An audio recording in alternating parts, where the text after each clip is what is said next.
ஒருத்தர் ரொம்பவும் மகிழ்ச்சியா வந்துகிட்டு இருந்தார். என்ன விஷயம்னு விசாரிச்சேன். நான் தோத்து போயிட்டேன், அதுதான் மனசுக்கு மகிழ்ச்சியா இருக்கு அப்படின்னார். எனக்கு இது ரொம்ப ஆச்சரியமா போச்சு. இந்த உலகத்துல தோத்து போறவங்க யாரும் மகிழ்ச்சியா இருக்கிறது இல்ல. அப்படி இருக்கிறப்ப இவர் இப்படி சொல்றாரு, எங்க தோத்து போனீங்கன்னு கேட்டேன். அதுக்கப்புறம் தான் அவர் விவரமா சொன்னார். என்னோட 5 வயசு குழந்தையோட நான் விளையாடிக்கிட்டு இருந்தேன். அந்த விளையாட்டுல என் குழந்தை ஜெயிச்சு விட்டுது, நான் தோத்து போயிட்டேன் அப்படின்னார் ரொம்ப உற்சாகமா. நான் யோசிச்சு பார்த்தேன். அதாவது நாம சின்ன குழந்தையா இருக்கிறப்போ எந்த விளையாட்டுல கலந்துக்கிட்டாலும் அதுல நாம தான் ஜெயிக்கணும்னு ஒரு வெறி நமக்குள்ள இருக்கும். நம்மளை எதிர்த்து விளையாடுறவர் நல்லவரா கெட்டவரா, பெரியவரா சின்னவரா அப்படிங்கறதெல்லாம் முக்கியம் கிடையாது. அவர் தோத்து போகணும், நாம ஜெயிக்கணும், அதுதான் முக்கியம். எதிரியை சந்தோஷப்படுத்த விளையாடுகிற கலை அப்ப நமக்கு தெரியறதில்ல. வாழ்க்கையில ஒரு பக்குவம் வந்ததுக்கு அப்புறம் வெற்றி பெறணுங்கிற மன அழுத்தம் போயிடுது. போட்டியில ஜெயிக்கணுங்கிறத விட குழந்தையை சந்தோஷப்படுத்தணுங்கிறது முக்கியமா போச்சு. ஜெயிக்கணுங்கிற வெறி ஓடி போட்டுது.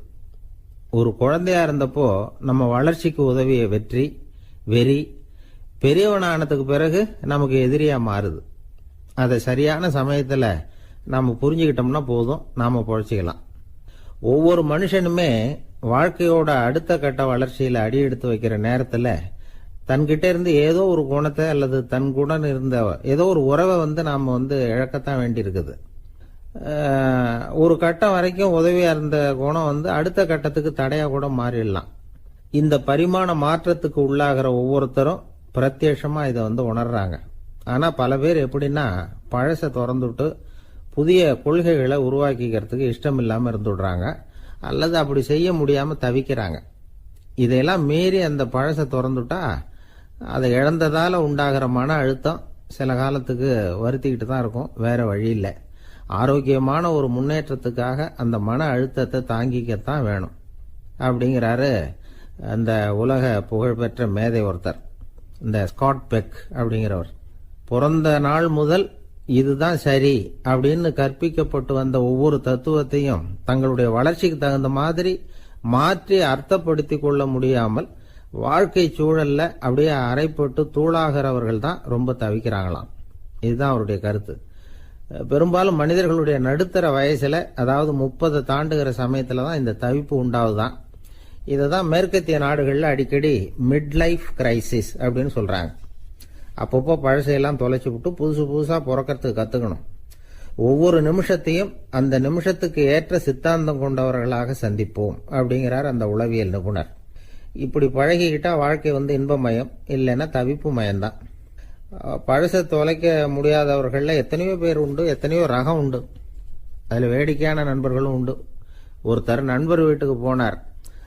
அவரு ஏதோ இனிப்பு பலகாரம் கொடுத்து சாப்பிட சொல்லியிருக்கிறாங்க அவங்க வீட்டுல.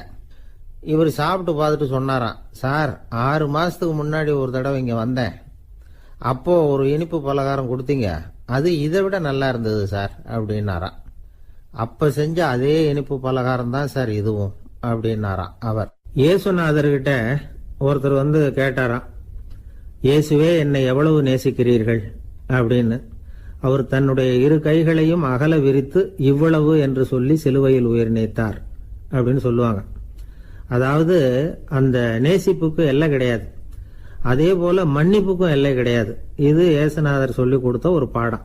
இயேசுனுடைய சீடர்கள்ல ஒருத்தன் பீட்டர், அவன் ஒரு நாள் இயேசுநாதர்கிட்ட கேட்டிருக்கான், இயேசுவே நான் என்னுடைய தம்பி கிட்ட அடிக்கடி சண்டை போட்டுக்கிட்டு இருக்கிறேன், என்னுடைய சகோதரன் கூட, அவனை நான் எத்தனை தடவை மன்னிக்கிறது? ஏற்கனவே 7 தடவை அவனை மன்னிச்சுட்டேன் அப்படின்னு சொல்லியிருக்கிறான். அப்போ இயேசு சொன்னாராம், மன்னிக்கிறதுக்கு எத்தனை தடவைங்கிற கணக்கெல்லாம் கிடையாது. எத்தனை தடவை உன்னுடைய சகோதரன் உன்னை கோபப்படுத்துகிறானோ அத்தனை தடவை நீ மன்னிக்கிறதுக்கும் தயாரா இருக்கணும், அதுதான் அப்படின்னு சொன்னாராம்.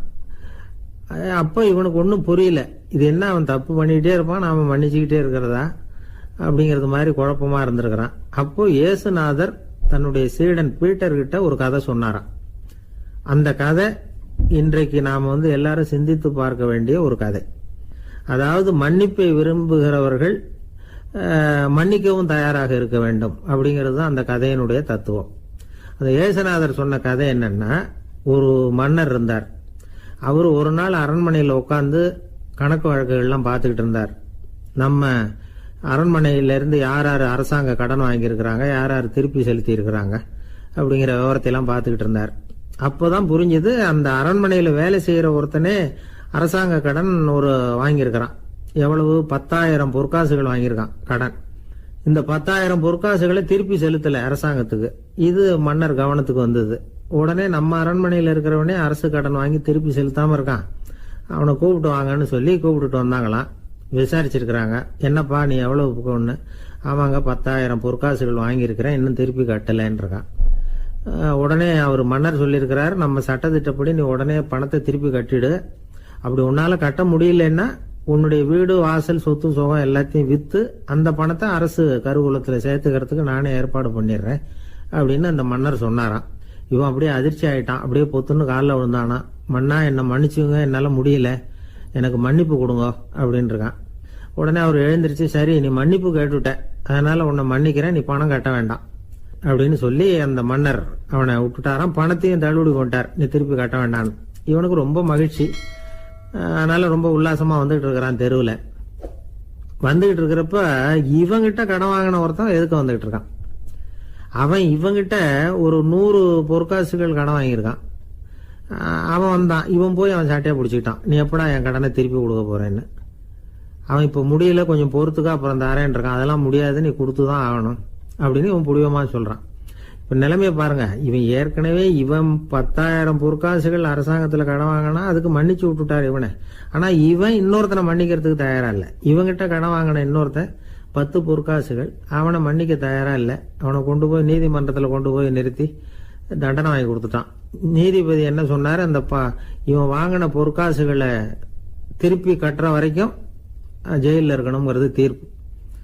ஆனா உடனே அரசர் காதுல விழுந்தது. சொல்லிட்டாங்க, உங்ககிட்ட மன்னிப்பு வாங்கிட்டு போனானே ஒருத்தன், அவன் இன்னொருத்தனை மன்னிக்கிறதுக்கு தயாரா இல்லை, அவனை கொண்டு போய் ஜெயிலில் அடைச்சுட்டான் அப்படின்னு.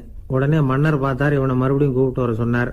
தபாரப்பா, நான் உன்னை மன்னிச்சு விட்டேன், ஆனா நீ இன்னொருத்தனை மன்னிக்கிறதுக்கு தயாரா இல்லை, அதனால என்னுடைய தீர்ப்பையும் மாத்துறேன், நீயும் அரசு கடன் தீர்ற வரைக்கும் ஜெயிலில் தான் இருக்கணும் அப்படின்னு சொல்லி ஜெயிலுக்கு அனுப்பிச்சுட்டாராம். இப்படி ஒரு கதையை இயேசுநாதர் தன்னுடைய சீடருக்கு சொன்னதாக ஒரு வரலாறு. அது என்ன, அதுல இருந்து நாம புரிந்து கொள்ள வேண்டியதுன்னா, நாம மன்னிக்கப்படணும்னு நாம விரும்புறோம்னா நாம இன்னொருத்தரை மன்னிக்கிறதுக்கு தயாரா இருக்கணும். அதனால நாம இன்னொருத்தரை யாரையும் மன்னிக்க மாட்டோம், ஆனா என்ன இன்னொருத்தர் மன்னிக்கணும் அப்படிங்கறது மாதிரி செய்யக்கூடாதுன்னு சொல்லுவாங்க. அது மாதிரி நாம இப்ப இது தப்பா புரிஞ்சுக்கிறவங்களும் இருக்கிறாங்க. பாவம் மன்னிப்புங்கிறதுலாம் எதுக்குன்னா, அதாவது மறுபடியும் பாவம் செய்யாம இருக்கிறதுக்காக தான். அதான் மன்னிக்கிறாரே அப்படிங்கிறதுக்காக மறுபடியும் பாவம் பண்ணிட்டு இருக்கிறது இல்லை. அதான் ஒருத்தர் கேட்டாராம், பாவத்திலிருந்து மன்னிப்பு கிடைக்கணும்னா நீ என்ன செய்யணும் அப்படின்னு கேட்டிருக்காரு. அதுக்கு அவன் சொல்லியிருக்கிறான், நான் முதல்ல பாவம் செய்யணும், அப்போதானே மன்னிப்பு கிடைக்கும் அப்படின்னு நானா. இப்படிப்பட்டவர்கள் தான் இன்னைக்கு உலகத்தில் அதிகமாக இருக்கிறாங்க. அதனால இந்த மன்னிப்பின் மகத்துவம்ங்கிறது இயேசுநாதர்ட்ட இருந்து தான் நாம புரிஞ்சுக்கணும். அந்த இயேசு சொன்ன அந்த மன்னிக்கிற மனோபாவம் இருந்தால் இன்னைக்கு உலகம் பூராவும் அமைதி பூங்காவாக இருக்கும். அதுல ஒன்றும் ஆச்சரியமே இல்லை, அதுல ஒன்றும் சந்தேகமும் இல்லை. அதனால மன்னிக்கிற மனோபாவத்தை நாம எல்லாரும் நமக்குள்ளே வளர்த்து கொள்ள வேண்டும் அப்படிங்கிறது தான் நாம இன்றைக்கு எல்லோரும் சிந்தித்து பார்க்க வேண்டிய ஒரு செய்தி.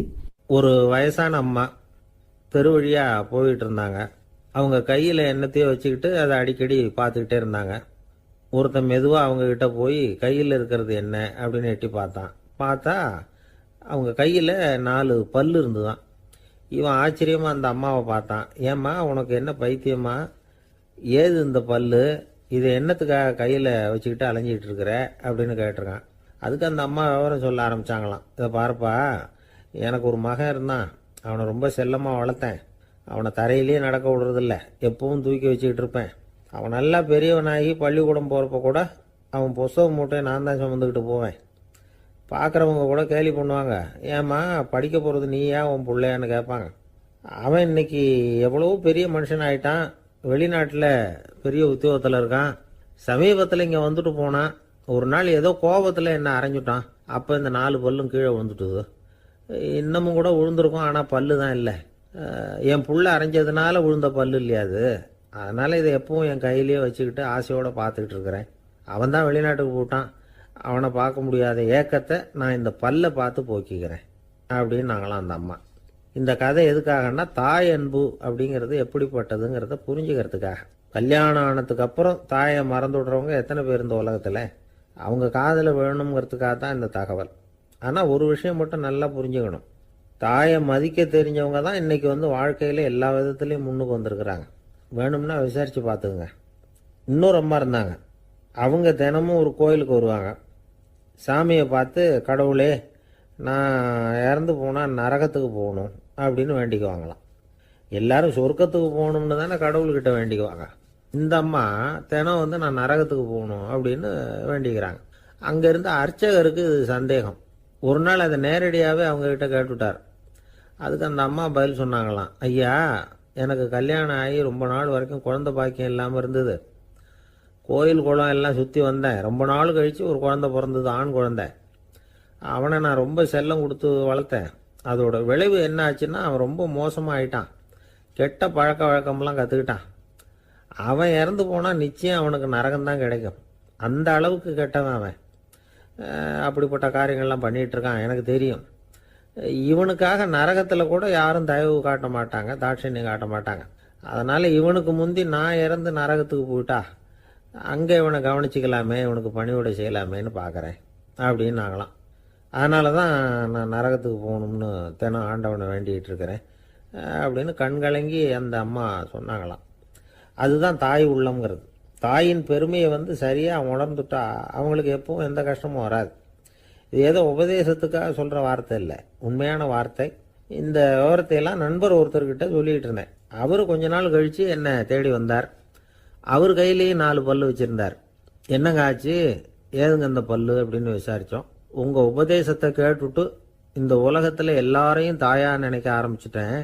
ஒரு அம்மாவை கடத்தரில் பார்த்து தாயேன்னு கூப்பிட்டேன். அவங்க உடனே பலார்னு என்னை அரைஞ்சிட்டாங்க. பல்லு விழுந்துட்டுது. அதை தான் பொறுக்கி எடுத்துக்கிட்டு நேராக உங்களை தேடி வந்துக்கிட்டு இருக்கிறேன்னார். தாயேன்னு தானே கூப்பிட்டீங்க, அதுக்கு ஏன் அரைஞ்சாங்க அப்படின்னு கேட்டோம். நான் தாயேன்னு கூப்பிட்டது அவங்க காதில் நாயேன்னு விழுந்துட்டு தான், அதுதான் இப்படி ஆயிட்டுது அப்படின்னார். ஊருக்கு வெளியில் அமைதியான ஒரு இடம், அங்கே ஒரு ஆசிரமம், அங்கே ஒரு சாமியார். அவர் தினமும் நல்ல போதனைகள்லாம் செய்வார். பல பேர் போய் அங்கேயே சில நாள் தங்கி இருந்து அவர் சொல்கிற அறிவுரைகளை எல்லாம் கேட்டுக்கிட்டு வர்றது வழக்கம். ஒரு தடவை அவரை பார்த்துட்டு போகிறதுக்காக 3 வெளியூர் தம்பதிகள் வந்தாங்களாம். அந்த மடத்திலேயே சாப்பிட்டுக்கிட்டு தங்கி இருந்து அவங்களுடைய போதனைகளை கேட்டுக்கிட்டு போகணுங்கிறது அவங்க நோக்கம். காலையில் குளிச்சுட்டு பூஜையில் உட்காந்தார் அந்த சுவாமி. இவங்களும் குளிச்சுட்டு அந்த பூஜையை பார்க்கறதுக்காக அவர் முன்னாடி உட்காந்தாங்க. பூஜை ஆரம்பமாச்சு. சம்பிரதாயப்படி அது ரொம்ப நேரம் நடந்துக்கிட்டே இருக்குது. இவங்களுக்கு நல்ல பசி இருந்தாலும் இந்த நேரத்தில் அதை எப்படி வெளியில் காட்டிக்கிறது? பேசாமல் இருந்தாங்க. அந்த சுவாமி பூஜையை முடித்தார். அதுக்கப்புறம் பேச ஆரம்பித்தார். பேச்சு அருமையாக தான் இருந்தது, அமிர்தமாக தான் இருந்தது. இருந்தாலும் இவங்களுக்கு இருக்கிற வயிற்று பசி அது சரியாக கவனிக்க விடலை. அந்த சுவாமியே இதை கவனிச்சதா தெரியல. இவங்களுக்கு மனசுக்குள்ள ஒரு எண்ணம், உள்ள சாப்பாடு தயாராகிட்டு இருக்கும் போல இருக்கு. இந்த பேச்சு முடிஞ்சது நம்மளை உள்ளே அழைச்சிட்டு போய் சாப்பாடு போடுவாங்கன்னு நினைக்கிறோம் அப்படின்னு இவங்களாம் நினச்சிக்கிட்டாங்க. ஆனால் சுவாமி இதை பற்றி எதுவுமே பேசலை, கண்டுக்கலை. ஒரு அம்மாவால் அதுக்கு மேலே சும்மா இருக்க முடியுமா? முடியல. சாப்பாட்டை கவனிக்கலாமா அப்படின்னு சொல்லி மெதுவாக ஆரம்பித்தாங்க. ஓ, கவனிக்கலாமே அப்படின்னு உள்ளே அழைச்சிட்டு போனார் சுவாமி. இவங்க ரொம்ப அவசரமாக எழுந்திருச்சு உள்ளே ஓடினாங்க. அங்கே ஒரு மேஜை மேலே ஒரு கிண்ணம் மூடி இருந்தது. ஓ, இதுதான் சாப்பாட்டு மேஜை போல இருக்கு, இங்கே சாப்பாடு வந்துடும் அப்படின்னு நினச்சாங்க. உடனே போய் சுற்றி உட்காந்துக்கிட்டாங்க. சுவாமி அந்த கிண்ணத்தை எடுத்து அந்த அம்மா கிட்ட கொடுத்தார். அவங்க அதை வாங்கி மூடியை திறந்து பார்க்குறாங்க. உள்ளே ஒரு சாவி இருக்குது. ஓ, சரிதான், இது சமையலறை சாவி போல இருக்கு. அங்கே போய் அதை திறந்து சாப்பாட்டை நாமே எடுத்துக்கிட்டு இங்கே வச்சுக்கிட்டு சாப்பிடணும் போல இருக்கு அப்படின்னு நினச்சாங்க. சாவி இருக்கு இல்லையா, வாங்க பூட்டு நிறையா காட்டுறேன் அப்படின்னு சுவாமி அவங்கள அழைச்சிட்டு போனார், காட்டினார். இவங்க அந்த அறையை ரொம்ப ஆவலோடு திறந்தாங்க. உள்ளே பார்த்தா அங்கே அரிசி, பருப்பு, விதவிதமான காய்கறி எல்லாம் இருக்குது. சமையலுக்கு வேண்டிய மிளகாய், எண்ணெய், பால், தயிர், நெய் இப்படி எல்லாமே இருக்குது. அடுப்பு, விறகு, நெருப்பு போட்டி அது கூட அங்கே இருக்குது. சாப்பாடு தயாராக இருக்கும்னு நினச்சிக்கிட்டு போனால் இப்படி இருக்குதே அப்படின்னு சொல்லி அதை பார்த்ததும் ரொம்ப சோர்ந்து போட்டாங்க அவங்க. சுவாமி, என்ன இது சாப்பாடு இல்லையா அப்படின்னாங்க. அதுதான் சாப்பாட்டுக்கு வேண்டிய எல்லாம் இங்கே இருக்குதே. அடுப்பு மூட்டி நீங்கள் தான் அவங்கவுங்க ருசிக்கு தகுந்த மாதிரி சமைச்சிக்கணும். இந்த சன்னியாசிக்கு எப்படி சமைக்க தெரியும் அப்படின்னு கேட்டார் சுவாமி. சாப்பாடு தயாராக இருக்கும்னு நாங்கள் எதிர்பார்த்தோம் அப்படின்னாங்க. நீங்கள் இப்படி சொல்லுவீங்கன்னு நானும் எதிர்பார்த்தேன். இது வரைக்கும் நான் எவ்வளவோ தத்துவம்லாம் எடுத்து சொன்னேன். எல்லாத்தையும் விட இதுதான் அனுபவபூர்வமான தத்துவம். ஆண்டவன் நமக்கு நல்ல மனசை கொடுத்துருக்கிறான், நல்ல வாய்ப்புகளையும் தந்திருக்கிறான், அதையெல்லாம் பயன்படுத்திக்கக்கூடிய மூளையையும் சிந்தனையையும் கொடுத்துருக்குறான். அதனால் அடுப்பை தான் நீங்கள் மூட்டணும், அடுப்பை நீங்கள் தான் மூட்டணும், உங்களுக்கு உகந்ததை நீங்கள் தான் சமைச்சு ருசித்து அனுபவிக்கணும். ஆண்டவனே அதை செஞ்சுக்கிட்டு இருக்க மாட்டான் அப்படின்னாராம் அந்த சுவாமி. நம்முடைய வாழ்க்கையில் பல நல்ல பலன்களை பெறறதுக்கு நாம் தான் முயற்சி பண்ணணும். அதுக்குரிய சூழ்நிலையைத்தான் ஆண்டவன் கொடுப்பானே தவிர அதை விளக்கறதுக்காக தான் அந்த சுவாமி அப்படி செஞ்சு காட்டியிருக்கிறார். இது ஒரு பெரியவர் இப்படி ஒரு விளக்கம் கொடுத்தார். அதுக்கப்புறம் அந்த 3 தம்பதிகளும் தெளிவடைஞ்சுட்டாங்களாம். நாம் தெளிவடைகிறது எப்போங்கிறது தான் தெரியல அப்படின்னு பல பேர் இதை கேட்டுட்டு சொல்லிட்டு இருக்கிறாங்க. இந்த கதையை நம்முடைய நண்பர் ஒருத்தர்கிட்ட சொன்னேன். அந்த நண்பர் ரொம்ப சந்தோஷப்பட்டார். நீங்கள் சொல்கிறது கரெக்டு சார், ஆனால் நான் அதை விட ஒரு படி மேலே சார். எனக்கெல்லாம் அரிசி பருப்பு இருக்கிற ரூம் எதுன்னு கையை காட்டிட்டா போதும், உடனே கிண்ணத்துலேருந்து சாவியை எடுத்து கொடுக்கணுங்கிற அவசியம்லாம் இல்லை எனக்கு. அப்புறம் எப்படி ரூமை திறந்துருவீங்க அப்படின்னு கேட்டேன். பூட்டை உடைச்சி திறந்துருவேன், அதுதான் எனக்கு பழக்கம் அப்படிங்கிறார். உலகத்தில் எது எதுக்கோ ஆராய்ச்சி கூடங்கள் இருக்குதுல்ல, அது மாதிரி தூக்கத்தை பற்றி ஆராய்ச்சி பண்ணுறதுக்கு ஒரு ஆராய்ச்சி கூடம் இருக்குது. அப்படி ஆராய்ச்சி பண்ணணும்னா அதுக்கு மூழ்கிக்கிட்டு இருக்கணும்ல. அதனால தான் அந்த ஆராய்ச்சி கூடம் இங்கே இல்லை, அமெரிக்காவில் பாஸ்டன் பல்கலைக்கழக மருத்துவமனையில் அது இருக்குது. அங்கே தூக்கத்தை பற்றி பலவிதமான ஆராய்ச்சிகள் பண்ணிகிட்டு இருக்கிறாங்க. அந்த ஆராய்ச்சி கூடத்தில் இயக்குனராக இருக்கிற ஒரு நிபுணர், அவர் என்ன சொல்கிறார் தெரியுமா? உங்களுக்கு தூக்கம் வரலையா, நீங்கள் நல்லா தூங்குறதுக்கு தாராளமாக சில யோசனைகளை என்னால் சொல்ல முடியும் அப்படிங்கிறார். யோசனை தானே, காசா பணமாக கேட்டு வச்சுக்கலாமே. உணவு, மனநிலை, தூங்கும் இடத்தோட சூழ்நிலை, படுக்கைக்கு செல்றப்போ உள்ள பழக்க வழக்கங்கள், இது காரணமாக ஒருத்தருக்கு தூக்கம் வராமல் போகலாம். தூக்கம் வராததுக்கு இதுதான் காரணம்னா அதையெல்லாம் சுலபமாக கட்டுப்படுத்தலாங்கிறார் அவர். தூக்கத்தை வரவழைக்கக்கூடிய ஒரு நல்ல மருந்து உடற்பயிற்சி. ஆனால் ஒன்று, படுக்க போகிற நேரத்தில் இது மாதிரி உடற்பயிற்சிகள் எல்லாம் செய்யக்கூடாது. கொஞ்சம் முன்னாடி பகல்லையே இந்த பயிற்சிகளை செய்கிறது நல்லது. தூக்கம் வராமல் அவதிப்படுறவங்க பிற்பகல் நேரங்களில் காஃபி, டீ இது மாதிரி பானங்களை சாப்பிடக்கூடாது. மது அருந்துறது கூட தூக்கத்தை பாதிக்கும். வெது வெதுப்பான நீரில் குளிக்கிறது, தியானத்தில் ஈடுபடுறது, ஓய்வாக இருக்கிறது, படுக்கிறது, அதாவது படுக்கிறதுக்கு முன்னாடி ஒரு குவளை பால் சாப்பிட்றது, இதெல்லாம் தூக்கத்தை வரவழைக்கிறது ரொம்ப உதவியாக இருக்கும். இன்னொரு விஷயம் என்னென்னா, தூங்கி ஆகணுமேங்கிற கவலை வேண்டியதில்லை. அப்படி நினச்சி கவலைப்படுறதை விட்டுடணும். தூக்கம் வரலையா, உடனே படுக்கையை விட்டு எழுந்திருக்க வேண்டியது. வெளியில் வாங்க, வேறு ஏதாவது வேலையில் ஈடுபடுங்க, கொஞ்சம் நேரம் உலாவுங்க, அல்லது ஏதாவது ஒரு புஸ்தகத்தை எடுத்து படிங்க. களைப்பு ஏற்பட்டால் மறுபடியும் படுக்கைக்கு போங்க, தூக்கம் தானே வந்துடும். ஒரு விஷயத்தை மட்டும் நல்லா ஞாபகத்தில் வச்சுக்கணும். படுக்கைக்கு போகிறப்போ உங்கள் மற்ற எல்லா பிரச்சனைகளையும் மறந்துடணும். அது எப்படி சார் முடியும், அந்த நேரம் தானே எல்லா பிரச்சனையும் வரிசையாக ஞாபகத்துக்கு வருது அப்படின்னு நாம் நினைக்கலாம். ஆனால் பழக்கத்தில் அதை நாம் மாற்றிக்க முடியும். கொஞ்சம் முயற்சி பண்ணணும், அவ்வளோதான். இது எல்லாமே ஆராய்ச்சி பண்ணி பார்த்துட்டு அந்த நிபுணர் சொல்கிற கருத்து தான். இன்னொரு விஷயமும் அவர் சொல்கிறார். அது என்னென்னா, உடல் கோளாறு காரணமாக தூக்கம் வராமல் அவதிப்படுறவங்களுக்கெல்லாம் இந்த யோசனைகள் சரியாக வராது அப்படிங்கிறார். அதுக்கெல்லாம் மருத்துவ சிகிச்சை கொடுத்து தான் சரி பண்ணணும். சில பேருக்கு நடு ராத்திரியில் மூச்சு திணறல் ஏற்பட்டு தூக்கம் வராமல் போயிடும். ஊரெல்லாம் தூங்குறப்போ தான் மட்டும் தூங்காமல் மூழ்கிட்டு இருக்கிறது, ஊரெல்லாம் மூழ்கிட்டு இருக்கிறப்போ தான் மட்டும் தூங்குறது, இது மாதிரி கோளாறுகளால் சில பேர் பாதிக்கப்படலாம். காலு தசை முறுக்கிக்கிறதுனால சில பேருக்கு அடிக்கடி விழிப்பு வரலாம். மன அழற்சி காரணமாக சில பேருக்கு தூக்கம் வராது. இது மாதிரி கோளாறுகளுக்கெல்லாம் அதுக்கு தகுந்த மாதிரி சிகிச்சை கொடுத்து தான் சரி பண்ண வேண்டியிருக்கும். எந்த கோளாறும் இல்லாமல் தூக்கம் வரலைன்னா ஆரம்பத்தில் சொன்ன முறைகளை கடைப்பிடிச்சு பார்க்கலாம். தூக்கம் வந்ததுன்னா யோசனை சொன்ன அந்த நிபுணருக்கு நன்றி சொல்லலாம். ஒருத்தர், ஏன் சார் பஸ்ஸில் தூங்குறது கெட்ட பழக்கமானு கேட்டார். இல்லையே, நான் கூட பஸ்ஸில் போகிறப்ப தூங்கிட்டு தானே போவேன் அப்படின்னார் இன்னொருத்தர். அப்புறம் ஏன் என்ன டிரைவர் வேலை வேணாம்னு வீட்டுக்கு அனுப்பி வச்சுட்டாங்க அப்படின்னாராம் அவர். ஒருத்தரை பார்த்து உன்னுடைய நண்பர்கள் யார் அப்படின்னு ஒரு கேள்வி கேட்டு பாருங்க. கொஞ்சம் யோசிச்சு பதில் சொல்லுவாங்க. அவங்க கிட்டேயே உன்னுடைய எதிரிகள் யார் அப்படின்னு கேளுங்க, கடகடன்னு ஒப்பிச்சிருவாங்க. நம்ம மனசு இருக்க, அது எப்படின்னா, நம்ம நண்பர்களை விட எதிரிகளை அது நல்லா ஞாபகத்தில் வச்சுக்கும். இது ஒரு ஆச்சரியமான உண்மை. உங்களால் நண்பர்களை மறந்துட முடியும், ஆனால் எதிரிகளை மறந்துட முடியாது. இது ஒரு வேடிக்கையான நிலைமை தான். அழகான தருணங்களை நாம் ஏன் மறந்துடுறோம்? இது இயற்கை. ஏன்னா நம்ம மனசு மலர்களை கவனிக்கிறது இல்லை, அதில் இருக்கிற முள்ளை தான் கவனிக்குது. தன்னை காயப்படுத்துகிற எதையும் அது உடனே கண்டுகொள்ளுது. ஒரு தெளிந்த சிந்தனை உடைய மனசு மிக அழகாக உள்ள எல்லாத்தையும் கவனிக்கும். அது நன்றியுடன் உணரக்கூடிய எல்லாத்தையும் பார்த்து குறிச்சிக்கும். இப்படிப்பட்டவங்க வாழ்க்கை இயல்பாகவே நல்லா அமையும். அது ரொம்ப அபூர்வம். மனசில் உள்ள ஒரு சிறிய அமைப்பை மாற்றுவதை பொறுத்து தான் இந்த விஷயம் அப்படிங்கிறார் ஓஷோ. ஒரு யூத கோவில் இருந்துதான். அது யூதர்களின் மடமாகவும் இருந்தது. அங்கே ஒரு தலைமை குரு, அவர் ரொம்ப கண்டிப்பானவர். அந்த கோவிலை ஒட்டி ஒரு தோட்டம். ஒரு நாள் காலையில் அந்த தோட்டத்தில் 2 இளம் யூதர்கள் நடந்து போய்கிட்டு இருக்கிறாங்க.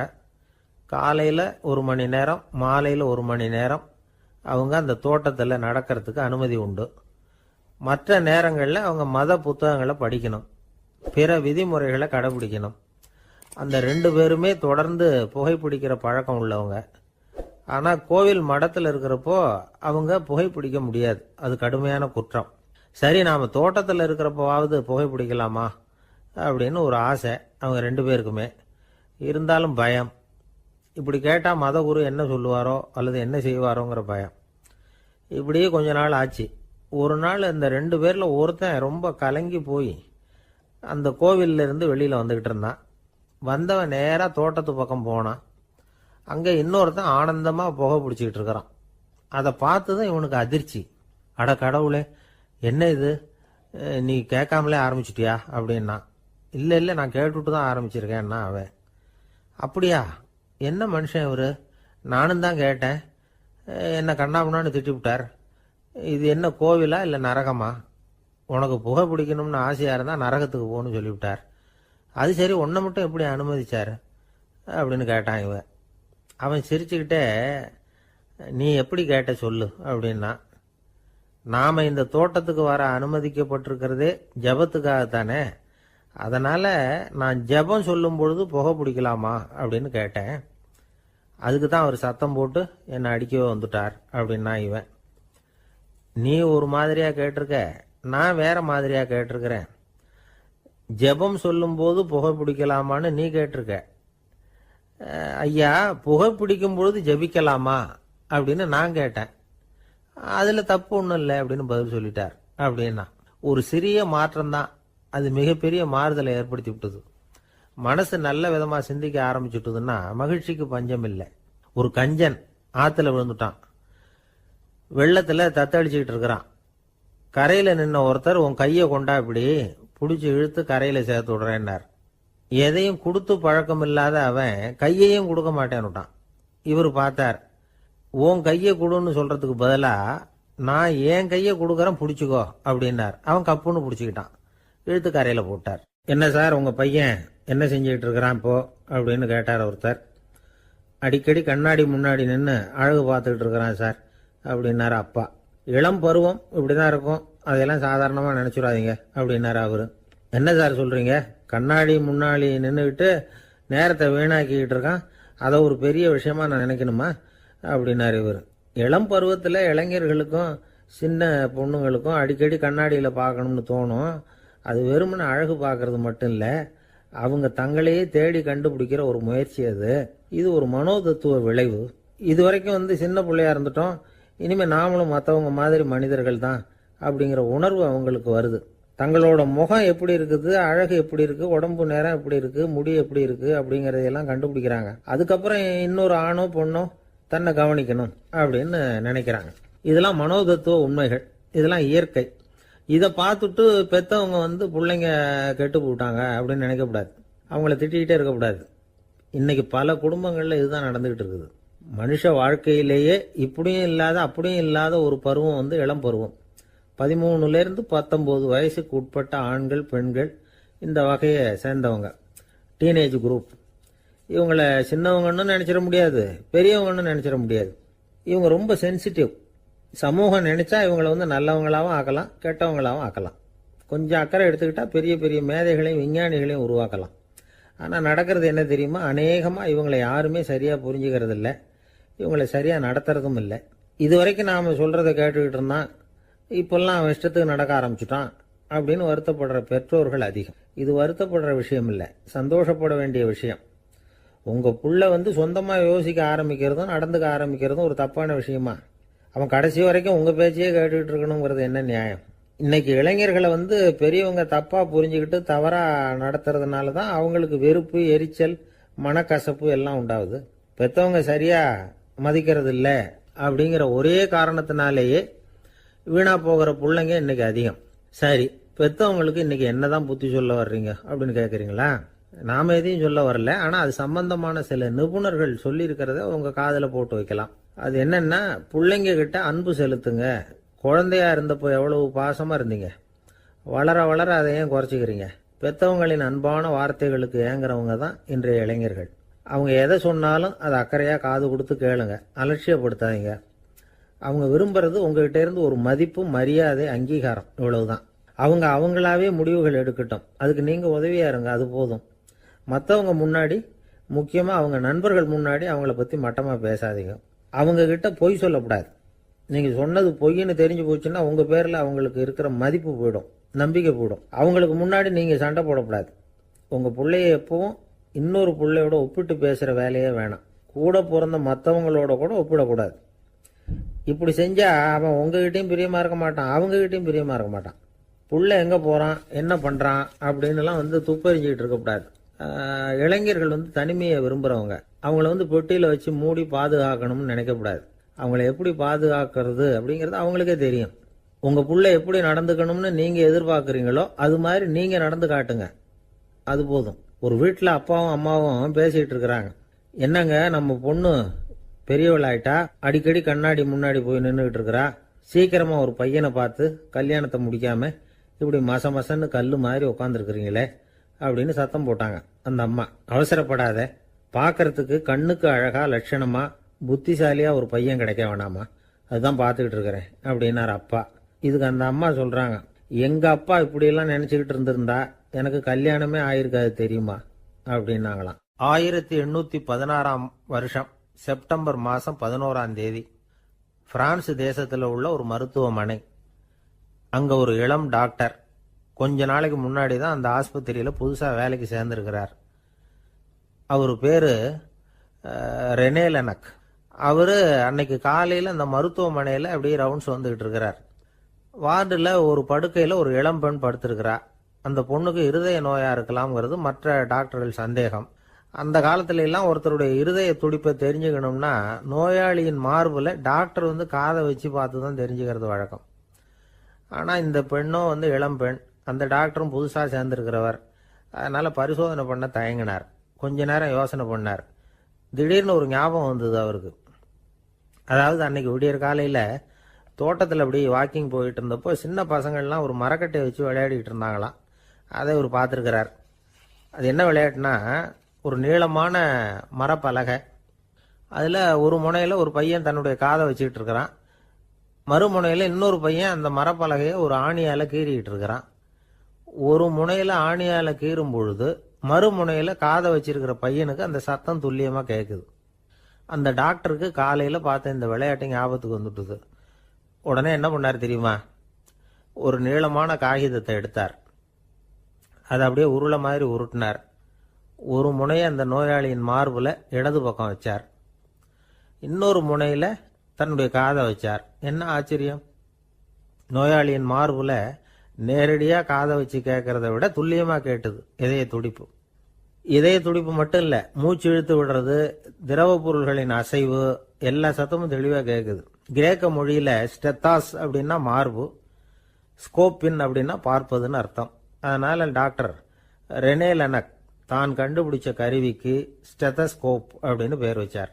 அவரே முதல் மாடலையும் செஞ்சார். அளவு ரொம்ப பெருசாக இருந்தது, சுலபமாக எடுத்துகிட்டு போகிறது கஷ்டம், அது அவ்வளவு கஷ்டமாக இருந்தது அது. அதனால் அவரே அதை அப்புறம் 2 பிரிவாக தயார் பண்ணார். இது 2 துண்டையும் டாக்டர் தன்னோட கோட்டு பாக்கெட்டில் வச்சுக்கலாம், தேவைப்படுறப்ப எடுத்து ஒன்றா சேர்த்துக்கலாம். இப்படி தான் அவர் ஆரம்பத்தில் பண்ணார். தன்னுடைய இந்த கண்டுபிடிப்பை பற்றி அவர் ஒரு புத்தகம் எழுதினார். நிறைய விற்றுது, புகழும் பணமும் சேர்ந்தது. பணமும் புகழும் சேர்ந்தது மாதிரியே அவருக்கு ஒரு நோயும் சேர்ந்தது. அது என்ன நோயின்னு கண்டுபிடிக்கிறதுக்கும் அவர் கண்டுபிடிச்ச கருவி தான் உபயோகப்பட்டு தான். அவரே அதை கண்டுபிடிச்சார். அவருக்கு வந்திருந்தது காச நோய். 1826 வருஷம் ஆகஸ்ட் மாதம் 13ஆம் தேதி உலகத்தின் முதல் ஸ்டெதஸ்கோப்பை கண்டுபிடிச்ச டாக்டர் ரெனே லெனக் காலமானார். அவர் சாகிறதுக்கு முன்னாடி மரத்தால் செஞ்சு வச்சிருந்த ஸ்டெதஸ்கோப்பை தனக்கு வேண்டியப்பட்ட ஒரு டாக்டர்கிட்ட கொடுத்து, என்னுடைய சொத்துக்கள்லேயே ரொம்ப வசந்தது அப்படின்னு சொன்னாராம். அதுக்கப்புறம் 3 வெள்ளைக்காரங்க சேர்ந்து இந்த கருவியில் சில மாற்றங்களை பண்ணாங்க. ஆனால் 1829 லண்டனில் டாக்டர் நிக்கோலஸுங்கிறவர் ஒரு காதால் இதய துடிப்பை கேட்கறத விட டாக்டர் 2 காதாலையும் கேட்கறது தான் சரியா இருக்கும் அப்படின்னு ஒரு கருத்தை வெளியிட்டார். அதுக்கப்புறம் ரொம்ப காலம் கழிச்சு 1852 ஜார்ஜ் காமான் அப்படிங்கிறவர் ரப்பர் டியூப்களை உபயோகப்படுத்தி 2 காதாலையும் கேட்கற மாதிரி ஒரு புதிய வடிவத்தை அதுக்கு கொடுத்தார். அதுக்கு பிறகு அது படிப்படியா எவ்வளவோ மாற்றங்கள் இருந்தாலும் ஆரம்பத்தில் டாக்டர் ரெனே லெனக் உருவாக்கின அடிப்படை மாடலை யாரும் மாற்றி அமைக்கலைங்கிறது தான் முக்கியமான விஷயம். நமக்கு தெரிஞ்ச ஒரு ஆஸ்பத்திரி, அதில் ஒரு நோயாளி, காலை நேரத்தில் நர்ஸு அந்த பக்கமாக போயிட்டு இருந்தாங்க. அதை பார்த்துட்டு ஒரு நர்ஸுன்னு கத்துறார். நர்ஸு அவசரமாக ஓடி வந்து என்ன விஷயம்னு கேட்டாங்க. சிஸ்டர், இங்கே பாருங்க, உங்கள் டாக்டரை என் நெஞ்சில் ஒரு காதை வச்சு கேட்டுக்கிட்டு இருக்கிறார் அப்படின்னார் நோயாளி. சிஸ்டர் பதட்டப்படாமல், அதனால் என்ன, இந்த டாக்டர் பழமையான விஷயங்களில் ரொம்ப நம்பிக்கை உள்ளவர், அதனால் ஸ்டெதாஸ்கோப்பை உபயோகப்படுத்தாமல் காதை வச்சு கேட்குறார், அது ஒன்றும் தப்பு இல்லை அப்படின்னாங்களாம்.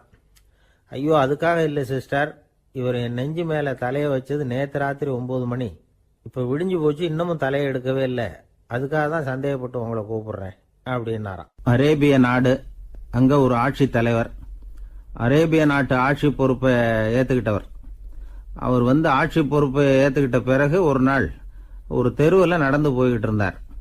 அவர் தோளில் ஒரு பெரிய துணி மூட்டை, அதை சுமந்துக்கிட்டு கடத்தெருவை நோக்கி அவர் போய்கிட்டு இருக்கிறார். வழியில் அவரை சந்திச்சார் உமர். அவர் கேட்டார், கலீஃபா அவர்களே, எங்கே புறப்பட்டுட்டீங்க அப்படின்னு கேட்டார். கலீஃபான்னா ஆட்சி தலைவர்னு அர்த்தம். இதுக்கு அவர் சொன்னார், நான் வந்து துணி வணிகம் செய்கிறவன், அதனால துணி வியாபாரம் செய்யறதுக்காக போயிட்டு இருக்கிறேன்னார். நீங்க இப்போ இந்த நாட்டுக்கு ஆட்சி தலைவர், ஆட்சி பொறுப்புல இருக்கிறீங்க, நீங்க வியாபாரம் செய்ய போட்டா அரசு பணிகளை செய்யறது யாரு அப்படின்னு கேட்டார் அவர். நான் அரசு பணிகளை மட்டுமே செஞ்சுக்கிட்டு இருந்தா என் குடும்பத்தை காப்பாத்துறது யாரு அப்படின்னு கேட்டார் அவர்.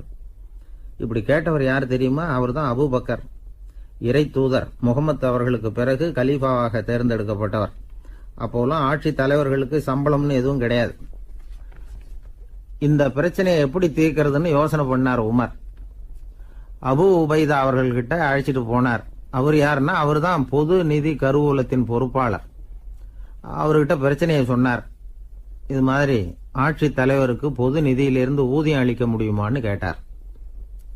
பொது நிதி விதிகளின்படி அதுக்கு சாத்தியம் இல்லைன்னு சொல்லிவிட்டாரு அவரு. சரி, வேற ஏதாவது வழி இருக்குதான்னு கேட்டார் உமர். அபு உபைதா கொஞ்சம் யோசனை பண்ணி பார்த்தார். அப்புறமா சொன்னார், மக்காவிலிருந்து மதீனாவுக்கு குடிபெயர்ந்து வந்த அகதிகளுக்கு நிதி உதவி அளிக்கிறதுக்கு விதிகள்ல இடம் இருக்கு. அப்படி பார்த்தா அபூபக்கரும் அகதி தானே, அதனால எல்லா அகதிகளுக்கும் கொடுக்கறது மாதிரியே அவருக்கும் ஒரு தொகை அளிக்கலாம்னார். கலீஃபா அபூபக்கருக்கு இந்த அகதி உதவி தொகையைத்தான் கொடுத்துட்டு வந்தாங்களாம். குடும்ப செலவுக்கு அது போதுமானதா இல்ல. இருந்தாலும் கலீஃபாங்கிறதுக்காக மற்ற அகதிகளை விட அதிகமா தொகையை பெற அவர் விரும்பல. மார்பு பக்கம் கிழிஞ்சிருந்த ஒரு மேலாடையை தான் அவர் அணிஞ்சிருந்தார். அவருடைய துணைவியார் அஸ்மா, அவங்க ஒரு நாள் தேன் அருந்த ஆசையா இருக்குன்னாங்களாம். நமக்கு கிடைக்கிற ஊதியம் குடும்ப செலவுக்கே போதுமானதா இல்லையே, இந்த நிலையில தேன் வாங்கறதுக்கு காசுக்கு நான் எங்க போவேன் இருக்காரு அவரு. கொஞ்ச நாள் கழிச்சு அவங்க ஒரு தொகையை அவர்கிட்ட கொடுத்து தேன் வாங்கிட்டு வர சொன்னாங்களாம். இவருக்கு ஆச்சரியம், ஏது இந்த பணம்னு கேட்டிருக்காரு. நீங்க தினமும் குடும்ப செலவுக்காக கொடுத்துக்கிட்டு வந்த பணத்துல கொஞ்சம் கொஞ்சமா மிச்சப்படுத்தி வச்சேன்னாங்களாம். அபூபக்கர் அந்த பணத்தை எடுத்துக்கிட்டு நேரா பொது நிதி கருவூல பொறுப்பாளர்கிட்ட போனார். இந்த பணத்தை பொது நிதியில சேர்த்துருங்க, இது அதிகப்படியா எனக்கு தரப்பட்டு வந்த ஊதியம், அடுத்த மாசத்துல இருந்து இந்த தொகையை குறைச்சிங்கன்னு வேற சொல்லிவிட்டாராம். பசியை தணிக்க தேவையான அளவு உணவு, ஒரு ஜோடி உடை, இதை தவிர கூடுதலா மக்கள் பொது நிதியிலிருந்து வாங்கிக்கிறதுக்கு என் குடும்பத்தாருக்கு உரிமை இல்லை அப்படின்னு சொல்லி கண்டிப்பா சொல்லிவிட்டாராம். அவர் வாங்கிட்டு வந்த இந்த குறைந்த ஊதியம் கூட அவர் மனசை உறுத்திக்கிட்டே இருந்தது. கடைசி நேரம் அவர் தம்முடைய மகள் ஆயிஷா அவர்களை அழைச்சார். மகளே, இதுவரைக்கும் பொது நிதியிலிருந்து நான் வாங்கிட்டு வந்த தொகை என்னுடைய இதயத்துல பாரமா அழுத்திக்கிட்டு இருக்கு, என் தோட்டத்தை விற்று அதில் வர்ற பணத்திலிருந்து நான் இது வரைக்கும் வாங்கிட்டு வந்த ஊதிய தொகையை கணக்கு போட்டு பொது நிதியில் சேர்த்து விடு அப்படின்னாராம். பதவி ஏற்கிறதுக்கு முன்னாடி தன்கிட்ட இருந்ததை விட இப்போ கூடுதலாக என்ன சொத்து இருக்குன்னு பார்த்துருக்கார். ஒரு ஒட்டகம், ஒரு கோப்பை, ஒரு பணியாள். இதையும் அடுத்தபடியா கலீஃபாவா வர்றவர்கிட்ட ஒப்படைச்சிருங்க அப்படின்னு விட்டாராம். அதே மாதிரி அடுத்து வந்த உமர்கிட்ட ஒப்படைச்சாங்க. அப்போ உமர் சொன்னாராம், அபூபக்கரே, இந்த முன்மாதிரியால உங்களுக்கு பிறகு இந்த ஆட்சி பொறுப்பை ஏற்கிறவர்களை பெரும் நெருக்கடிக்கு ஆளாகி விட்டீங்க அப்படின்னு சொல்லி ரொம்ப கண் கலங்கினாராம். கடைசியா அபூபக்கர் தன்னுடைய குடும்பத்தாருக்கு விட்டு சென்ற சொத்து ஒரு படுக்கை விரிப்பு, ஒரு போர்வை, அவ்வளவுதான். இது சிந்திக்க வேண்டிய ஒரு செய்தி. ஒரு ஊர்ல ஒரு மன்னர் இருந்தாராம். அமைச்சர் அவர்கிட்ட சொன்னாராம், மன்னா, நம்ம ராஜ்யத்துல இனிமே லஞ்ச ஊழலே இருக்காதுன்னாராம். ஆஹா, அப்படின்னா ஊழல் பேர் வழிகளை எல்லாம் நாடு கடத்தியாச்சா அப்படின்னு கேட்டிருக்காரு மன்னர். இதுக்கு அவரு, அப்படி இல்லைங்க, இனிமே கொடுக்கறதுக்கு ஜனங்கள் கிட்ட பணமே இல்லை அப்படின்னாராம். இந்த உலகத்துல எல்லாருக்கும் மகிழ்ச்சி தரக்கூடிய ஒரு பொருள் எது? இது ஒரு முக்கியமான கேள்வி. இந்த கேள்விக்கு பொருத்தமான ஒரு பதிலை உங்களால சொல்ல முடியுமா? அதாவது கொஞ்சம் யோசிச்சு பார்த்தா பணம்னு சொல்லலாமா? இப்போ கையில் காசு இல்லாதவங்ககிட்ட ஒரு 10 ரூபாய் கொடுத்தா அது அவனுக்கு சந்தோஷத்தை கொடுக்கும். ஏற்கனவே வருமான வரி பிரச்சனையில் சிக்கி இருக்கிறவர்கிட்ட இன்னும் கொஞ்சம் பணம் இருந்தாங்கன்னு சொல்லி கொடுத்தோம்னா அது அவருக்கு சங்கடத்தை தான் கொடுக்கும். அதனால அந்த கேள்விக்கு பணம்ங்கிறது பொருத்தமான பதிலாக இருக்க முடியாது. கேள்வி என்னன்னா, இந்த உலகத்தில் எல்லாருக்கும் மகிழ்ச்சி தரக்கூடிய ஒரு பொருள் எது? சரி, இனிப்புன்னு சொல்லலாமா? ஏன்னா எல்லாருக்கும் இனிக்க தானே செய்யும். அதுலேயும் ஒரு சிக்கல் இருக்கு. சக்கரை வியாதிக்காரங்களுக்கு அது என்ன சந்தோஷத்தையா கொடுக்கும்? ஆக எல்லாருக்கும் வேறுபாடு எதுவும் இல்லாமல் மகிழ்ச்சியை கொடுக்கக்கூடியது வேற ஏதோ ஒன்று இருக்கு. அது என்னன்னு கண்டுபிடிக்கணும். அதுதான் இன்னைக்கு தகவல். இப்போ அதை கண்டுபிடிக்கணும்னா இந்த கதையை கேட்கணும். அது என்ன கதைன்னா, ஒரு ஊரில் ஒரு ராஜா இருந்தார். அவருக்கும் இதே சந்தேகம் வந்துட்டுது. அதாவது எல்லாருக்கும் இன்பம் தரக்கூடிய பொருள் எது அப்படின்னு. இதுக்கு பதில் தெரிஞ்சுக்கிறதுக்கு ஆசைப்பட்டார். சரி, அதுக்கு என்ன செய்யலாம்னு யோசனை பண்ணார். நாட்டு மக்களுக்கு பகிரங்கமாக ஒரு அறிவிப்பு கொடுத்தார். நம்ம நாட்டு மக்கள் இன்பம் தரக்கூடிய பொருள் எதுன்னு நினைக்கிறாங்களோ அதை கொண்டுகிட்டு அரண்மனையில் உள்ள கண்காட்சி மண்டபத்தில் வைக்கலாம். அப்படி அவங்க வைக்கிற பொருள்களில் எது எல்லாருக்கும் இன்பம் தரக்கூடியதாக இருக்குமோ அதை வச்சவருக்கு 1000 பொற்காசுகள் பரிசு அப்படின்னு அறிவிப்பு கொடுத்துட்டார். ஜனங்கள் இந்த அறிவிப்பை கேட்டாங்க. அதுக்கப்புறம் சும்மா இருப்பாங்களா? 1000 பொற்காசுன்னா சும்மாவா? அவங்க கையில் என்னென்ன கிடைச்சதோ அதையெல்லாம் கொண்டாந்து அரண்மனை காட்சி மண்டபத்தில் வச்சுட்டாங்க. அதுக்கப்புறமா ராஜா அங்கே வந்தார். ஒவ்வொன்றா பார்த்துக்கிட்டே வந்தார். முதல்ல ஒரு குயில் இருந்தது, இனிமையாக பாடக்கூடிய குயில். இந்த குயிலோட இன்னிசை எல்லாருக்கும் இன்பம் தரக்கூடியது தான். இருந்தாலும் காது கேட்காதவங்களுக்கு இந்த இசை எப்படி இன்பம் தர முடியும்? அதனால இது சரியில்லைன்னு விட்டார். அடுத்தபடியாக போனார். அங்கே என்ன வச்சிருக்கிறாங்கன்னு பார்த்தா ஒரு அழகான மயில் அங்கே தோகை விரித்து ஆடிக்கிட்டு இருக்குது. இந்த மயிலோட ஆட்டம் மனசுக்கு இன்பம் தரக்கூடியது தான். இருந்தாலும் பார்வை இல்லாதவங்க இந்த ஆட்டத்தை பார்த்து ரசிக்க முடியுமா? முடியாது. அதனால இதுவும் சரியில்லை அப்படின்னு சொல்லிவிட்டார். அதுக்கு அடுத்தபடியாக போனார். பல வகையான இனிப்பு பண்டங்களை வச்சுருந்தாங்க. பார்த்தார், வயசானவங்களுக்கும் நோயாளிகளுக்கும் இது இன்பம் தராது, துன்பம் தான் கொடுக்கும் அப்படின்னார். இப்படி ஒவ்வொன்றா பார்த்துக்கிட்டே போகிறார். அழகான மலர்கள், கனிகள், ஓவியங்கள் எதுவுமே பொருத்தமாக தெரியல. சகல பேருக்கும் இன்பம் தரக்கூடிய வகையில் எதுவும் இல்லை. கடைசியாக வந்தார். அங்கே ஒரு களிமண் பொம்மை இருந்தது. அது என்ன பொம்மை தெரியுமா? பசியால் வாடி இருக்கிற ஒருத்தருக்கு ஒரு அம்மா இனிமையாக பேசிக்கிட்டு சோறு போடுறது மாதிரி அந்த பொம்மையை செஞ்சுருந்தாங்க. அதுக்கு கீழே அன்பு அப்படின்னு எழுதியிருந்ததுதான். ராஜா பளிச்சுன்னு ஒரு முடிவுக்கு வந்தார். அந்த பொம்மையை செஞ்ச சிற்பியை வரவழைச்சார், பரிசு கொடுத்தார். அன்பு ஒன்று தான் எல்லாருக்கும் இன்பம் அளிக்கக்கூடிய பொருள். காது கேட்காதவங்களும் அதை கேட்க முடியும், பார்வை இல்லாதவங்களும் அதை பார்க்க முடியும், குழந்தைகளும் அதை உணர முடியும் அப்படின்னு அதுக்கு விளக்கம் கொடுத்தார் அந்த மன்னர். இந்த உலகத்தில் எல்லாருக்கும் மகிழ்ச்சி தரக்கூடிய ஒரு பொருள் அன்பு தான். அதை புரிஞ்சுக்கிட்டு தான் சில கணவன்மார்கள் மனைவி பேரில் ரொம்ப அன்பை காட்டிக்கிறது வழக்கம். ஒரு வீட்டு வாசப்படி பக்கமாக மழைக்கு ஒதுங்கினார் ஒருத்தர். மழை தூரிக்கிட்டு இருந்தது, இருட்டு நேரம். அந்த வீட்டில் இருந்தவர், இன்னைக்கு ராத்திரி வேணும்னா இங்கேயே தங்கிட்டு காலையில் போங்க அப்படின்னார். உடனே இவர் சொன்னார், ரொம்ப நன்றிங்க, ஒரு 10 நிமிஷத்தில் இதை வந்துடுறேன் அப்படின்னு சொல்லிவிட்டு எங்கேயோ ஓடினார். 10 நிமிஷம் கழித்து திரும்பி வந்தார். ஆமாம், எங்கே போயிட்டு வந்தீங்கன்னு கேட்டார் வீட்டில் இருந்தவர். நேராக எங்கள் வீட்டுக்கு போய் மனைவி கிட்ட இன்னைக்கு ராத்திரி இங்கேயே தங்கிக்கிறேன்னு சொல்லிவிட்டு வந்துட்டேன் அப்படின்னார் அவர். அன்புல இது ஒரு ரகம். ஆசைப்படுறதுல தப்பு இல்லை, ஆனால் அந்த ஆசை தேவைக்கு தகுந்த மாதிரி இருக்கணும். தேவைக்கு மீறிய ஆசைகள் இருக்கு பாருங்க, அது தேவையில்லை.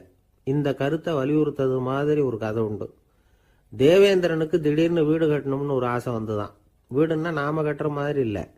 தேவேந்திரன் வீடுன்னா சும்மாவா, ஒரு பிரம்மாண்டமான அரண்மனை கட்டணும். அது மாதிரி இந்த 3 லோகத்திலேயும் ஒரு அரண்மனை கிடையாது அப்படின்னு எல்லாரும் சொல்லணும். இது அவனோட ஆசை.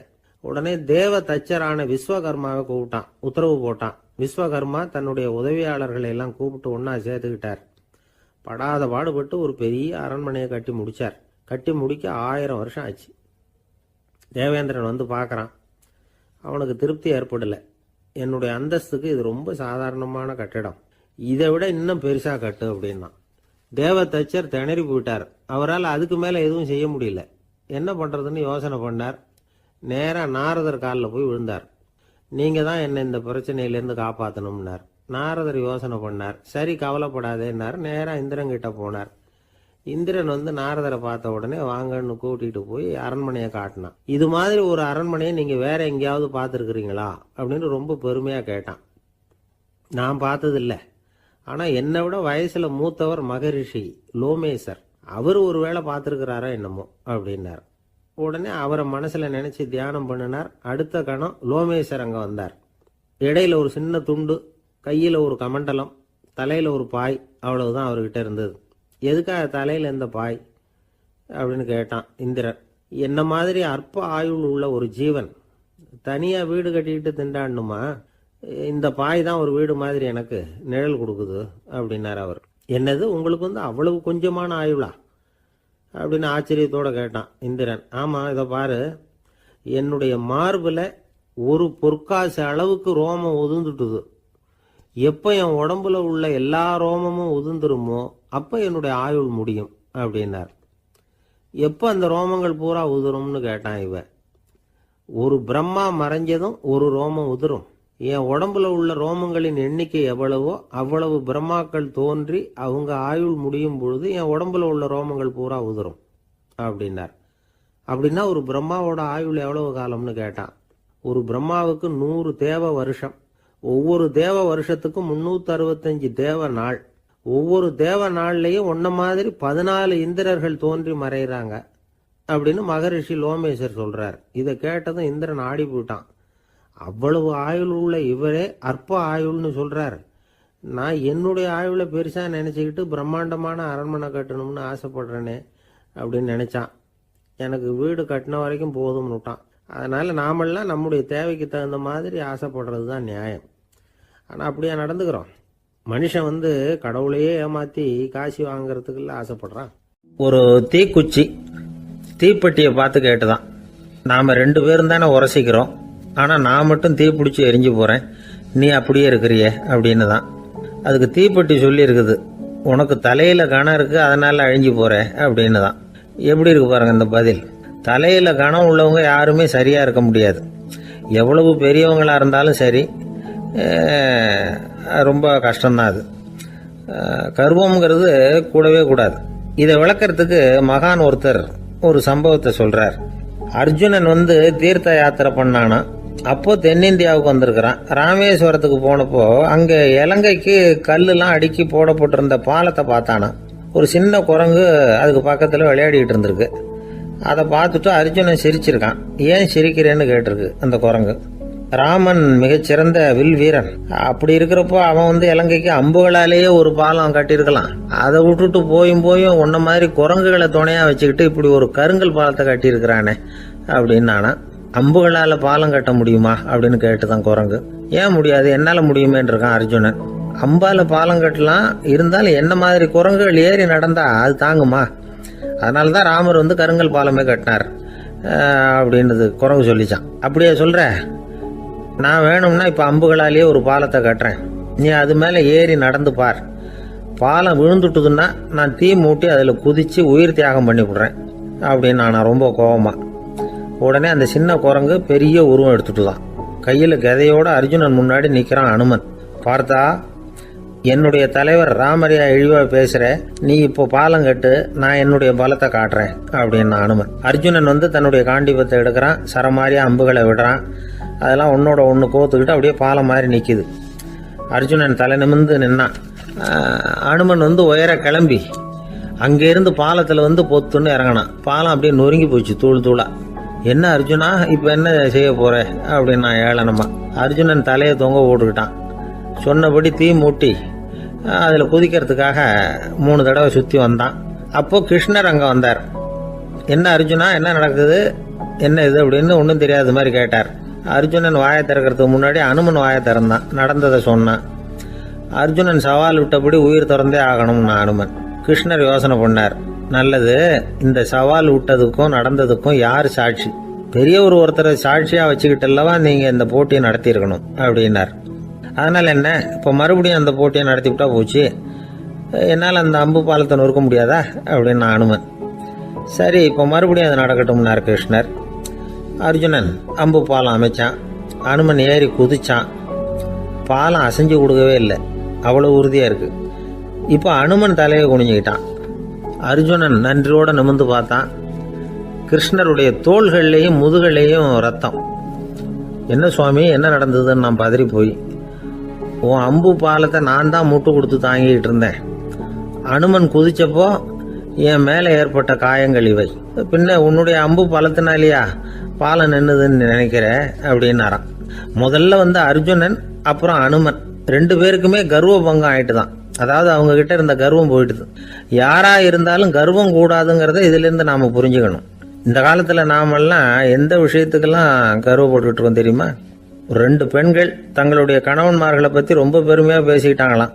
அதுல ஒரு அம்மா சொல்லியிருக்கு, என் வீட்டுக்காரர்கிட்ட எந்த சப்ஜெக்ட் கொடுத்தாலும் சரி, அந்த விஷயத்தை பத்தி அழகா 1 மணி நேரம் பேசுவார் அப்படின்னாங்களாம்.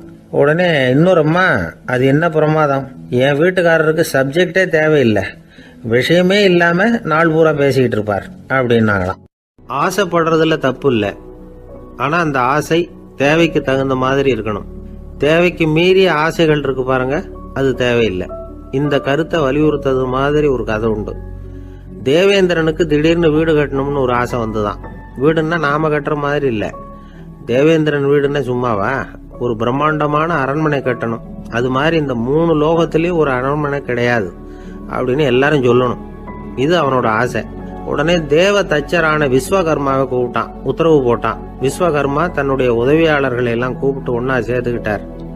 படாத பாடுபட்டு ஒரு பெரிய அரண்மனையை கட்டி முடிச்சார். கட்டி முடிக்க 1000 வருஷம் ஆச்சு. தேவேந்திரன் பார்க்கறான். அவனுக்கு திருப்தி ஏற்படல. என்னுடைய அந்தஸ்துக்கு இது ரொம்ப சாதாரணமான கட்டிடம், இதை விட இன்னும் பெருசா கட்டு அப்படின்னா. தேவ தச்சர் திணறி போயிட்டார். அவரால் அதுக்கு மேல எதுவும் செய்ய முடியல. என்ன பண்றதுன்னு யோசனை பண்ணார். நேரா நாரதர் காலில் போய் விழுந்தார். நீங்க தான் என்ன இந்த பிரச்சனையிலேருந்து காப்பாற்றணும்னார். நாரதர் யோசனை பண்ணார். சரி, கவலைப்படாதேன்னார். நேரா இந்திரன் கிட்ட போனார். இந்திரன் நாரதரை பார்த்த உடனே வாங்கன்னு கூட்டிட்டு போய் அரண்மனையை காட்டினான். இது மாதிரி ஒரு அரண்மனையை நீங்க வேற எங்கேயாவது பார்த்துருக்கிறீங்களா அப்படின்னு ரொம்ப பெருமையா கேட்டான். நான் பார்த்ததில்ல, ஆனா என்னை விட வயசுல மூத்தவர் மகரிஷி லோமேசர், அவர் ஒருவேளை பார்த்துருக்கிறாரா என்னமோ அப்படின்னார். உடனே அவரை மனசுல நினைச்சு தியானம் பண்ணினார். அடுத்த கணம் லோமேசர் அங்க வந்தார். இடையில ஒரு சின்ன துண்டு, கையில ஒரு கமண்டலம், தலையில ஒரு பாய், அவ்வளவுதான் அவர்கிட்ட இருந்தது. எதுக்காக தலையில இந்த பாய் அப்படின்னு கேட்டான் இந்திரன். என்ன மாதிரி அற்ப ஆயுள் உள்ள ஒரு ஜீவன் தனியா வீடு கட்டிக்கிட்டு திண்டாடணுமா? இந்த பாய் தான் ஒரு வீடு மாதிரி எனக்கு நிழல் கொடுக்குது அப்படின்னார் அவர். என்னது, உங்களுக்கு அவ்வளவு கொஞ்சமான ஆயுளா அப்படின்னு ஆச்சரியத்தோட கேட்டான் இந்திரன். ஆமா, இதை பாரு, என்னுடைய மார்புல ஒரு பொற்காசு அளவுக்கு ரோமம் உதிர்ந்துட்டுது. எப்ப என் உடம்புல உள்ள எல்லா ரோமமும் உதிர்ந்துருமோ அப்ப என்னுடைய ஆயுள் முடியும் அப்படின்னார். எப்ப அந்த ரோமங்கள் பூரா உதிரும்னு கேட்டான் இவன். ஒரு பிரம்மா மறைஞ்சதும் ஒரு ரோமம் உதிரும். என் உடம்புல உள்ள ரோமங்களின் எண்ணிக்கை எவ்வளவோ அவ்வளவு பிரம்மாக்கள் தோன்றி அவங்க ஆயுள் முடியும் பொழுது என் உடம்புல உள்ள ரோமங்கள் பூரா உதிரும் அப்படின்னார். அப்படின்னா ஒரு பிரம்மாவோட ஆயுள் எவ்வளவு காலம்னு கேட்டான். ஒரு பிரம்மாவுக்கு 100 தேவ வருஷம். ஒவ்வொரு தேவ வருஷத்துக்கும் 365 தேவ நாள். ஒவ்வொரு தேவ நாள்லயும் ஒன்ன மாதிரி 14 இந்திரர்கள் தோன்றி மறைகிறாங்க அப்படின்னு மகரிஷி லோமேசர் சொல்றார். இதை கேட்டதும் இந்திரன் ஆடி போட்டான். அவ்வளவு ஆயுள் உள்ள இவரே அற்ப ஆயுள்னு சொல்றார். நான் என்னுடைய ஆயுளை பெருசா நினைச்சுக்கிட்டு பிரம்மாண்டமான அரண்மனை கட்டணும்னு ஆசைப்படுறேனே அப்படின்னு நினைச்சான். எனக்கு வீடு கட்டின வரைக்கும் போதும்னு விட்டான். அதனால நாமெல்லாம் நம்முடைய தேவைக்கு தகுந்த மாதிரி ஆசைப்படுறது தான் நியாயம். ஆனா அப்படியே நடந்துக்கிறோம். மனுஷன் கடவுளையே ஏமாத்தி காசி வாங்கறதுக்குள்ள ஆசைப்படுறான். ஒருத்தன் கடவுளை நினைச்சு தவம் இருந்தான். கடவுள் நேரில் வந்தார். தேவலோகத்துல ரூபாய்க்கெல்லாம் என்ன மதிப்புன்னு கேட்டான். அங்கெல்லாம் ரூபாய்ங்கிறது உங்க பணத்துல 1 கோடி ரூபாய்க்கு சமம். அதாவது தேவலோகத்துல 1 ரூபான்னா இங்க 1 கோடி ரூபா. அது மாதிரி எங்களுக்கு ஒரு நாள்ங்கிறது உங்க கணக்குல 1 கோடி வருஷத்துக்கு சமம் அப்படின்னாரு கடவுள். அப்படின்னா எனக்கு நீங்க அதிகமா எதுவும் தர வேணாம், உங்க கணக்குப்படி ஒரே 1 ரூபா கொடுங்க, அது போதும்னா இவன் ரொம்ப சாமர்த்தியமா. கடவுள் யோசனை பண்ணார். அது ஒன்றும் கஷ்டம் இல்லை, 1 ரூபா தானே கேட்கற கொடுத்துட்றேன். ஆனா இப்போ வரும்பொழுது நான் எடுத்துக்கிட்டு வரல, எங்க கணக்குப்படியே 1 நாள் பொறுத்துக்க பணத்தோட வந்துடுறேன் அப்படின்னு சொல்லிவிட்டு பறந்து போயிட்டார்.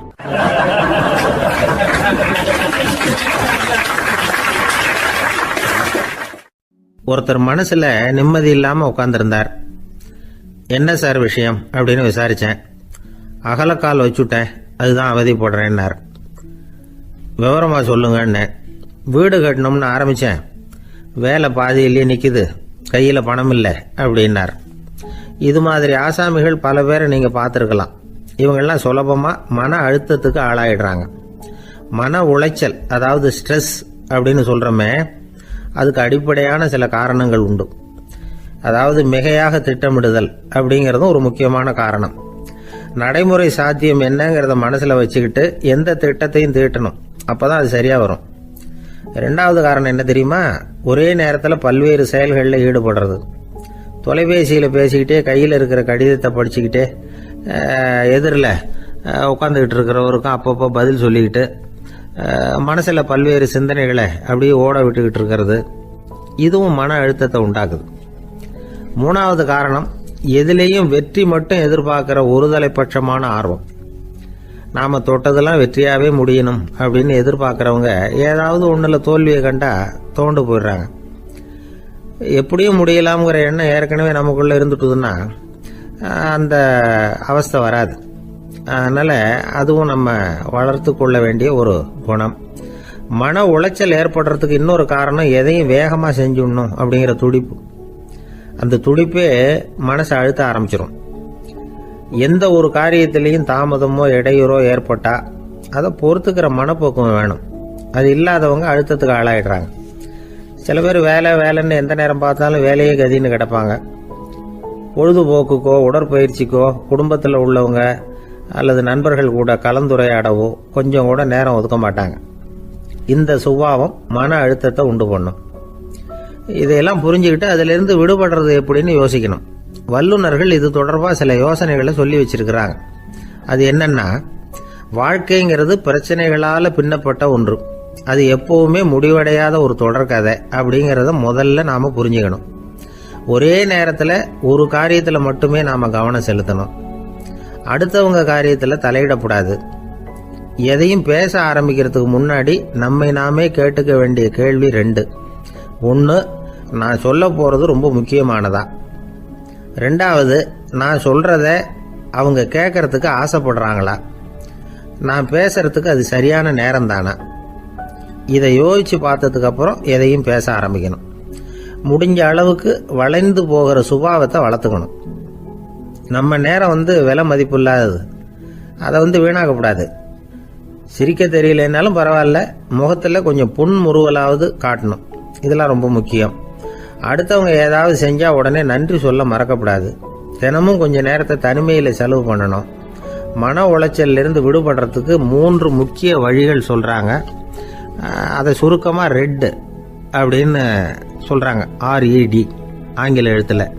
அந்த முதல் எழுத்து R, அது என்னன்னா ரிலாக்ஸேஷன், அதாவது இடை ஓய்வு. 2வது E எக்ஸர்சைஸ், உடற்பயிற்சி. 3வது டயட், திட்டமிட்ட உணவு முறை. அதனால